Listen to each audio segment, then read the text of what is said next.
La vice-présidente du MoDem est avec nous. Bonsoir Marielle de Sarnez. Bonsoir. L'Allemagne applaudit le credo social-démocrate de François Hollande. La Commission européenne trouve que ces annonces vont dans le bon sens. Le MEDEF et le patronat en général est ravi. Et à l'UMP, c'est visiblement l'embarras. Qu'en dites-vous du côté du MoDem ? Oh, écoutez, c'est une nouvelle orientation en tous les cas, et cette nouvelle orientation, je l'approuve. Que François Hollande nous dise maintenant qu'il est social-démocrate, qu'il veut baisser les charges pour soutenir la production, qu'il veut réduire la dépense publique, les déficits et la dette. Vous imaginez bien que tout cela va dans le sens de ce pourquoi nous plaidons avec François Bayrou depuis longtemps. Si on fait un petit peu de terminologie politique, le président que vous avez entendu hier, il est social-démocrate justement, ou social-libéral, ou libéral tout court ? Écoutez, déjà, social-démocrate, ce serait bien. Réformiste, ce serait bien. Réformateur, ce serait bien. Et puis surtout, ce qui serait bien, c'est qu'il passe à l'acte. Ça, c'est pour moi le plus important. Réformiste, c'est un mot que vous aimez bien au MoDem. Oui, je pense que le redressement du pays peut se faire par, au fond, un rassemblement des réformistes ou des réformateurs.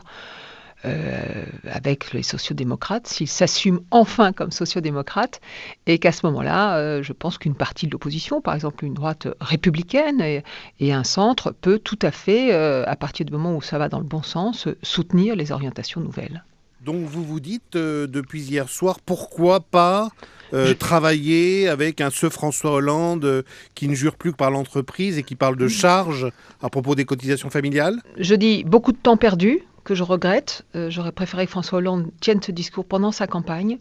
C'est très important de dire au peuple la vérité sur les situations. Il a sous-estimé la crise, il nous l'a dit lors des vœux. Et ça, c'est évidemment un problème parce que les Français, ils ont le sentiment qu'ils ont déjà fait les efforts. Or, à la vérité, les grandes réformes structurelles, elles sont devant nous et pas derrière nous. Donc ça, évidemment, je le regrette.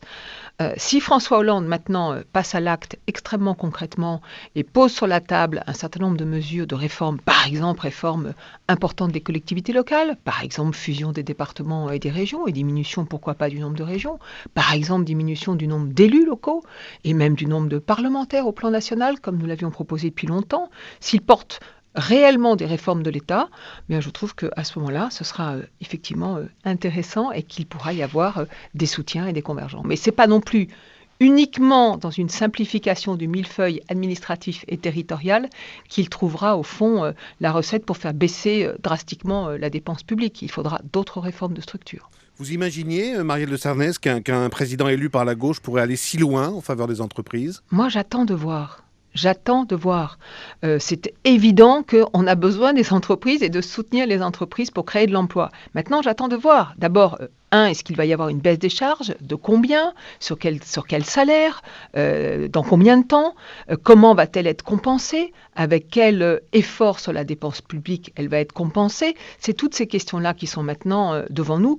Et en même temps, je sais que l'emploi, ça ne se décrète pas et que la baisse des charges, c'est bien, mais que ce n'est pas forcément suffisant non plus pour renverser la conjoncture d'aujourd'hui et aller vers davantage de croissance. Donc c'est un ensemble de mesures qu'il faudra poser demain sur la table. Politiquement, comment on va vous suivre ? Parce que le MoDem qui a approuvé, a appuyé le candidat Hollande au deuxième tour de la présidentielle 2012, qui a regardé plutôt ces derniers mois vers l'UMP, et on vous entend ce soir, à travers ce que vous nous dites, que ce François Hollande-là, social-démocrate, est à nouveau un partenaire possible. C'est pas tout à fait ce que j'ai dit, parce que je vous ai dit qu'il allait dans le bon sens, que c'était une nouvelle orientation, que je regrettais qu'il ait pris beaucoup de temps, mais que maintenant j'attendais qu'il passe à l'acte.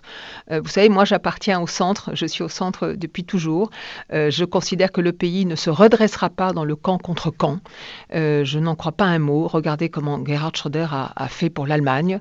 Il est arrivé avec un certain nombre de mesures et il a établi des convergences entre sa majorité et son opposition. Eh bien moi j'attends que François Hollande pose sur la table, dessine les réformes structurelles dont le pays a besoin. Et je pense qu'à ce moment-là, les républicains, les démocrates, tous ceux qui souhaitent le redressement du pays pourront, en étant chacun chez soi, en étant chacun dans sa sensibilité politique, moi je suis au centre et je reste au centre, mais pourront pourquoi pas soutenir si cela va dans la bonne direction.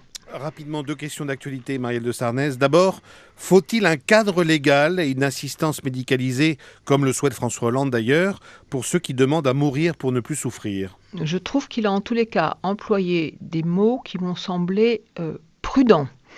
Et je préfère cette approche-là. Moi, je suis pour l'application de la loi Leonetti. Si maintenant le corps médical pense que cette loi n'est pas suffisante et qu'il faut aller plus loin, je suis prête à regarder cela, mais je voudrais vraiment qu'on évite au fond les débats idéologiques sur cette question, qu'on fasse très attention, qu'on reste prudent, qu'on fasse attention aux termes, mais pour le moment c'est ce que François Hollande a fait.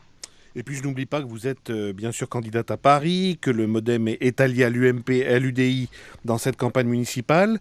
Est-ce que vous avez un conseil à donner à Nathalie Kosciusko-Morizet pour lui éviter le crash au mois de J'ai mars? souhaité avec elle ce rassemblement parce que je pense très important de porter un renouvellement pour Paris. Et je crois que ce renouvellement, c'est pas simplement remplacer une équipe par une autre, c'est avoir enfin une gouvernance qui ne soit plus partisane à Paris. C'est un changement d'attitude, c'est d'avoir une gouvernance qui soit moins clivante. Je suis confiante, Nathalie Kosciusko-Morizet est une vraie personnalité. Elle a de l'énergie, de l'intelligence et du cœur. Et moi, je suis sûre qu'elle sera un très bon maire de Paris et qu'elle sera, de surcroît, la maire de tous les Parisiens, quelle que soit leur sensibilité politique. Et pour moi, ça, c'est très important.